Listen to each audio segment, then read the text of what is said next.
Donc, je me présente. Donc, comme je vous l'ai dit, je m'appelle Jeanne Mespouled et que je réalise mon master, ça s'appelle Communication et Social Media à l'INSEC.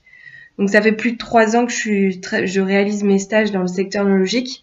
Donc, c'est un secteur qui m'inspire particulièrement. Et cela m'a donné envie de réaliser mon mémoire sur le thème de la communication du vin bordelais et le digital, comme je vous l'avais précisé. Donc, je vous ai contacté car vous êtes une professionnelle de ce secteur et ça me permet de recueillir vos idées, vos perceptions et même votre opinion.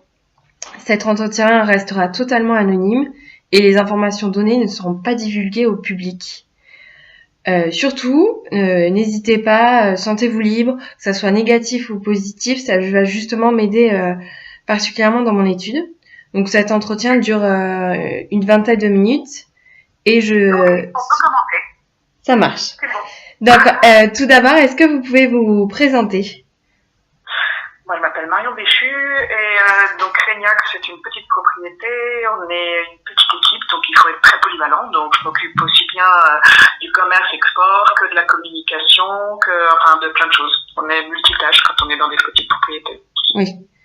Et ça fait combien de temps que vous êtes dans cette propriété? C'est une bonne question. Je pense que ça doit faire 9 ans que je suis à Régnac. D'accord. Donc là, je vais commencer mes séries de questions. Donc pour vous, quelle est l'image du vin bordelais pour les Français, pour les consommateurs? Quelle est l'image du vin bordelais pour les Français? Oui. Comment? Alors franchement, en plus, je sais rien. Ça m'intéresse pas trop l'image qu'ils ont des vins de Bordeaux. Et là, non, c'est des vins un peu vieux et qui sont pas, qui sont chers et donc inaccessibles et c'est les vins de leurs parents et de leurs grands-parents. Oui. Et donc les étrangers auraient plus une vision positive que les consommateurs français. Non, parce que c'est très récent. Les consommateurs français, jusqu'à il y a pas si longtemps que ça, jusqu'à il y a 5-6 ans, et les vins étrangers, ils connaissaient pas trop. Maintenant, ils s'intéressent, ils voyagent, et puis tous ces vignobles, ils ont quand même des communications qui sont plus ludiques et plus accessibles. Et donc justement, la communication. Oui. Le vin, c'est fait pour faire rêver les gens. Oui, tout à fait. Et donc justement, est-ce que vous pensez que la communication des vins bordelais est-elle ludique pour les consommateurs? Non.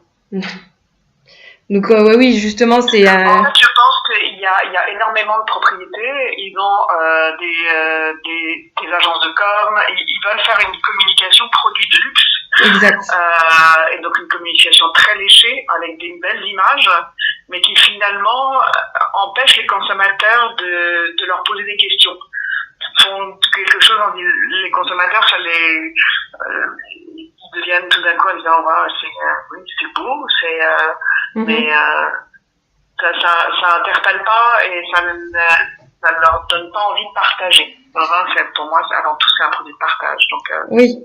Donc en fait, les propriétés souvent bordelaises, elles sont pas dans des démarches d'interaction avec les consommateurs. Non. Et justement, la loi E20 c'est réellement un frein pour les vins bordelais. Donc là, je voulais savoir. La loi E20, ça a été un frein pour tous les alcools et tous les vins. Les réseaux sociaux ont permis de nous affranchir de la loi E20. Exactement. Alors jusqu'à quand, on ne sait pas, mais au préalable, on ne pouvait pas mettre mais même le CIDV. Ils faisaient des communications pour la France différentes des communications partout ailleurs au monde, parce qu'ils n'avaient pas le droit de montrer des gens qui avaient un verre de vin à la main. On ne pouvait pas montrer. Nous, on a été faire des émissions sur des télévisions françaises où, avant que l'émission ne commence, on vous dit mais vous n'avez pas le droit de parler de vos vins, vous n'avez pas le droit de montrer de votre vin. Il y a tellement on dit pourquoi je suis là? Merci, au revoir. C'est ça. Donc c'est dommage parce que partout ailleurs dans le monde, on peut faire des émissions culinaires avec de vin, on peut faire et en France non. Ouais. Donc justement, là, c'est qu'on est limité par de communiquer sur certains médias. Et donc, c'est ce qui va... Est-ce que le milieu... Donc là, ma question est un peu ambiguë. Mais est-ce que le milieu viticole bordelais est forcément accessible pour les consommateurs du fait de cette limite? Il est de plus en plus accessible parce que les professionnels voient que c'est maintenant indispensable. Mais c'est des communications, oui, très léchées, puis ça passe par tellement d'arcanes. Il y a moins d'impulsivité et la réactivité. Il y a une agence de com qui dira, cette année, les mots pour les dégustations, il y a toute une série de mots, et tous les commerciaux et tout le monde utilisera ces mêmes mots, c'est un peu comme en politique. Oui. Alors que je pense qu'il est important de mettre des humains derrière des bouteilles, pour que les gens personnaliser des bouteilles, c'est dire que d'abord montrer que des produits artisanaux, que c'est fait par les mains de l'homme, et ça fait plus rêver des gens que de montrer des bouchets et on voit très bien quand on fait visiter des propriétés à des gens, finalement ils retiennent quelquefois on les assomme avec la technique et les fermentations et c'est pas ça qui retiennent, ils retiennent le nom du vin qui est passé finalement c'est peut-être plus intéressant qu'ils retiennent des choses positives que qu'ils se disent oh là là c'est trop compliqué, on peut pas poser de questions. Oui, et donc juste je vous ai coupé. D'ailleurs justement, est-ce que vous pensez que le consommateur en général a des véritables connaissances du monde œnologique ou justement Non, je pense qu'ils n'y connaissent rien et que c'est pas important, que régulièrement et que nous on est tellement dans un petit milieu que on se coupe des consommateurs chez nous, mais régulièrement on peut aller faire des dégustations où quelqu'un vous dira j'ai bu un Saint-Émilion magnifique. Ah oui, quel château? Un Saint-Émilion. Voilà. Et finalement voilà, donc il faut être très humble et parce que souvent on rencontre en fait des passionnés qui connaissent, mais la majorité des gens ne connaissent pas.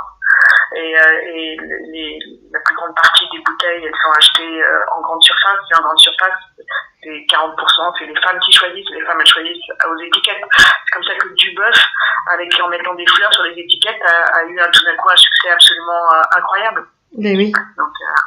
Et donc justement, est-ce que les consommateurs recherchent des informations ou donc par en utilisant les différents canaux, donc soit par des revues spécialisées ou même des ateliers de dégustation ou des podcasts à la radio, mais maintenant il y a les applications.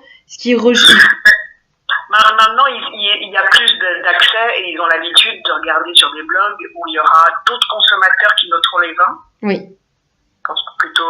Et donc ils auront plus confiance parce qu'ils se diront c'est des gens comme eux. Donc ils peuvent, il y a plein d'applications, ils vont au restaurant, ils aiment bien une bouteille, ils peuvent flasher la bouteille et voir ce que les gens pensent, ou ils peuvent l'acheter, mais c'est vrai qu'il faut qu'ils puissent la trouver et l'acheter tout de suite. S'ils n'y ont pas accès, après ils passent à autre chose. Donc il faut que ce soit rapide, il faut qu'ils aient accès à une information rapide. Et alors, pour récapituler, pour vous, le profil type du consommateur français, enfin, s'il y avait un profil à dire, dont vous avez parlé des femmes, mais Les femmes, en fait, j'ai parlé des femmes uniquement parce que c'est elles qui achètent, en majorité, c'est elles qui achètent dans les supermarchés. C'est moins les hommes qui font les courses, mais non, il n'y a pas, c'est femmes et hommes, c'est pas, les passionnés, ils sont, quelle catégorie socio-professionnelle, vous avez une idée ou Mais là, en fait, c'est excessivement variable. Nous, on a une boutique internet et on voit, dans notre boutique internet, nous, il y a des gens qui avaient l'habitude d'acheter des grands crus classés et maintenant c'est devenu trop cher et inaccessible. Donc ils se rabattent sur des prix, sur des vins qui ont une bonne presse et qui les rassurent. Après, il y a des gens, parce qu'ils auront vu une vidéo rigolote ou quelque chose, ils achèteront. Après, alors là, le consommateur type, il y en a pas. Enfin, il y en a plusieurs types. Oui. Il faut accéder à tous les types. Mais c'est vrai que la cliente des jeunes, oui, il